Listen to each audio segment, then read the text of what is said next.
Well, good evening and welcome to The Big Story. I'm Nupur Talwar Suri. Now, Meta CEO Mark Zuckerberg has admitted to having succumbed to pressure from the Biden administration to censor certain content on its platforms.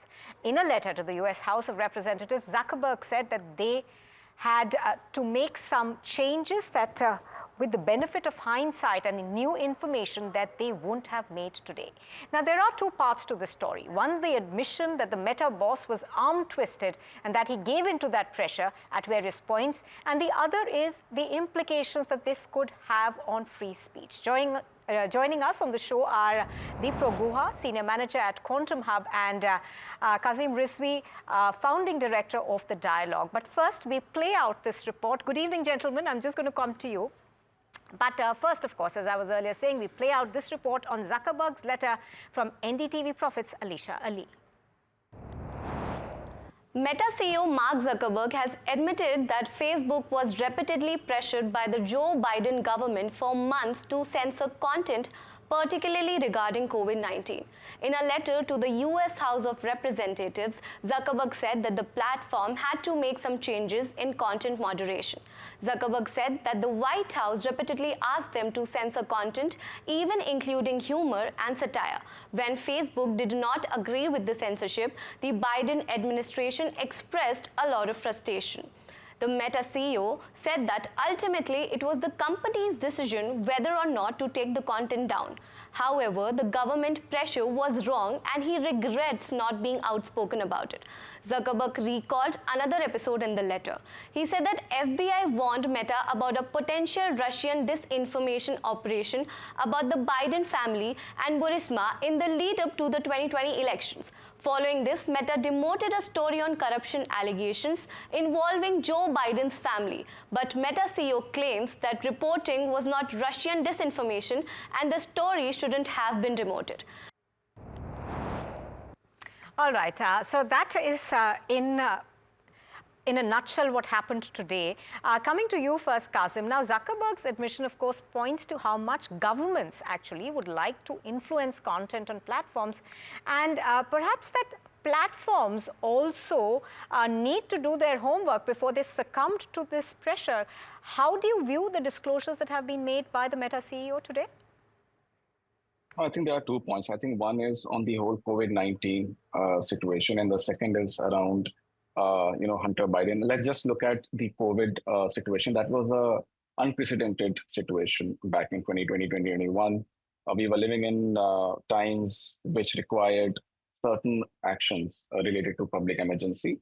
And what we have seen in media with regard to the letter is around satire, content which is sort of in a light way,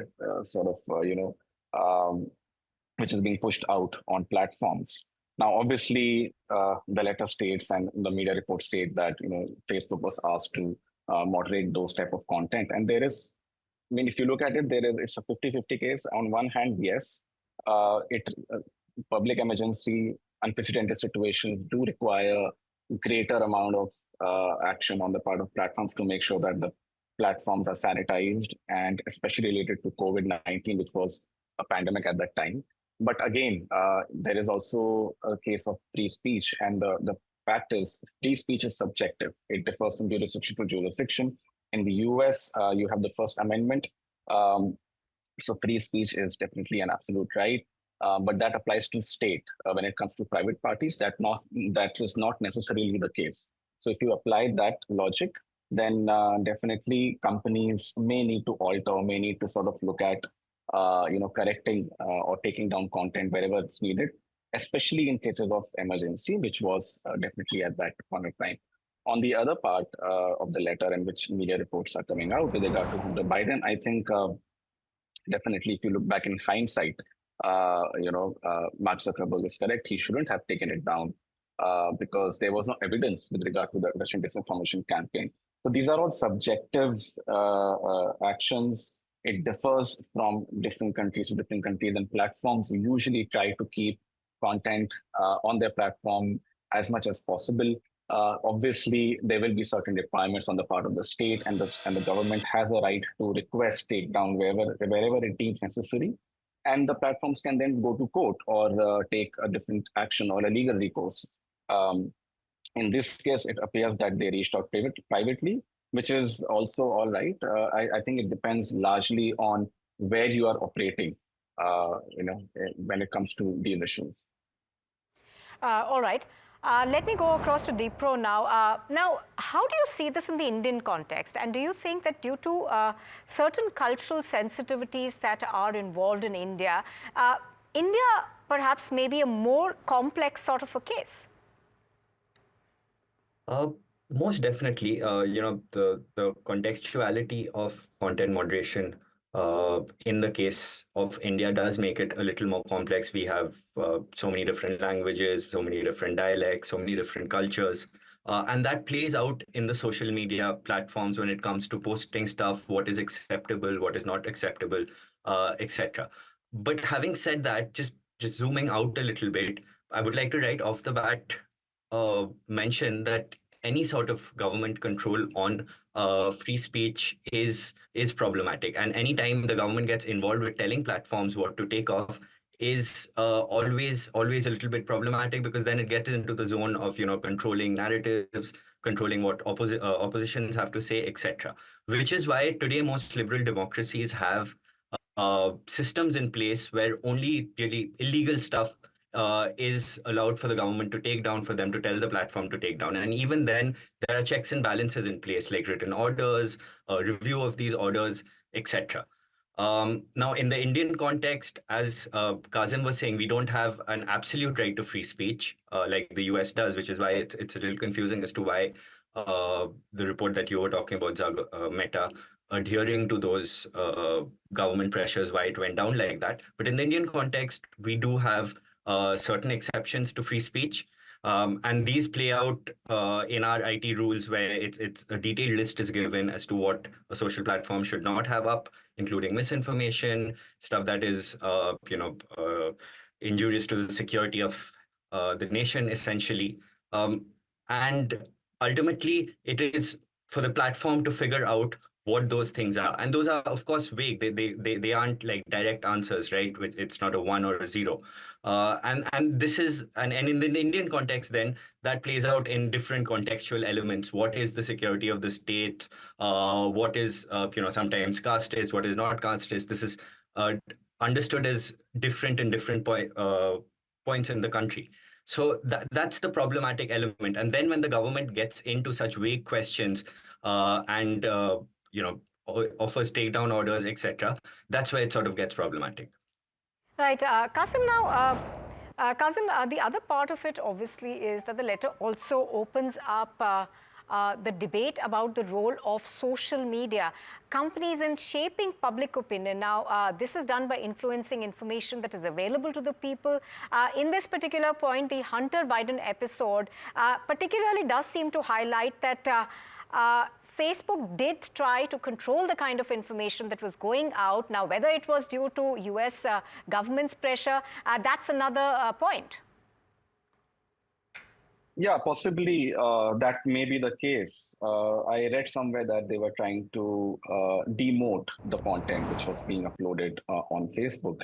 But it's very tricky waters when it comes to managing requests, and especially if these are all private requests or requests which are being made by the government to say, okay, look, we don't want you to promote X content or Y content.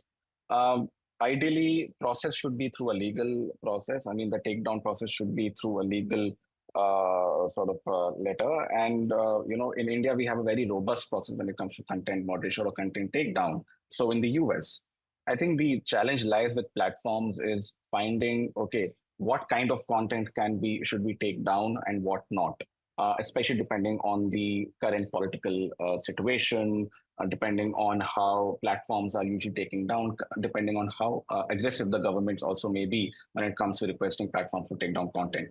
So there is no correct answer, there is no right answer when it comes to this. But I think what should be followed is the due process of law, right? And the law provides for both. The law does provide for content takedown when it comes to national security purposes or public or trying to restore public order. And the law is very clear that, look, the governments have that power. So definitely the governments are a key stakeholder. Not all request or not all moderation is wrong or bad, but I think what is necessary is, are they following the due process of law? And when you have checks and balances, those checks and balances have to be met. And that is again a decision which usually it's up to the court to decide if the matter goes to court. But yes, there are instances when many times we have seen globally governments trying to sort of put pressure and ask platforms to take down content which may not be legal in the local jurisdiction. And I think here we have to understand the difference between legal versus harmful content, right? Your content may be harmful, but it may not be illegal. In those cases, content should not be taken down, right? And if you look at the Western democracies, they have a higher threshold of what you mean in terms of content which may be even offensive to somebody or to a particular community or whatever that may be, which should also stay on the platforms, right? So looking at those thresholds and looking at the genuine state of play, definitely it is something to review when it comes to the role of the governments. But I think at the end of the day, transparency is critical. And it's important that even if let's say there are requests for content takedowns, it's all in the public domain. There are public conversations, there are discussions, so that we can also review and see how platforms are implementing some of these requests. Because it's important for platforms to make sure that they contribute to public harmony. Now, if you look at a public emergency situation, maybe you have to maybe go a little bit beyond the call of duty to take down content. Now, you mentioned but the process. Business as usual may be different. Right. So you mentioned the process of law, but do you think that process actually takes a backseat when politics is concerned? Because in this particular case, it does appear that something that was a political that was essentially political in nature was taken down under the garb of national security, because what we understand is that the Biden administration did try to take down this case, saying it was perhaps a Russian misinformation campaign, and it has happened in several other countries as well. Yeah, in hindsight, yes. If you ask me, in hindsight, possibly yes, because at that time, it's also difficult to adjudicate, okay, whether there is a disinformation campaign or not. You would probably err on the side of caution if you're a platform, and you would probably take it down because these are matters of national security which are beyond platforms which governments have to deal with. And security is a prerogative of the governments. But if you look back now, then definitely that was something which even Mark Zuckerberg admits shouldn't have been done. So, but it's a very tricky, these are very tricky waters to swim for platforms, and it's not easy, but it's good that we are having these conversations now. Absolutely. Deepro, now, what are your thoughts on the timing of this letter? Because the letter comes at a time when the US election campaign is getting heated, and Zuckerberg has said that they intend to stay neutral. But has that damage already been done? Because we've seen the kind of discourse that's playing out in the social media already. Well, it's difficult to comment on the US, presidential race. But surely the timing of the letter will have impact on people's minds, because something like this, which talks about the Biden-Harris administration back during COVID times, that will definitely impact, because there's been so much talk about COVID, what is science, what is not scientific in the case of COVID, and then us going back to those days, those thoughts and those arguments. This is definitely going to play a role in people's mind. But in terms of the US political system, it's difficult to comment on that. Right, both of you, thank you very much for joining us on The Big Story. As Kazim said, this is a conversation that needs to be had on a larger scale, perhaps before more ramifications come to the fore.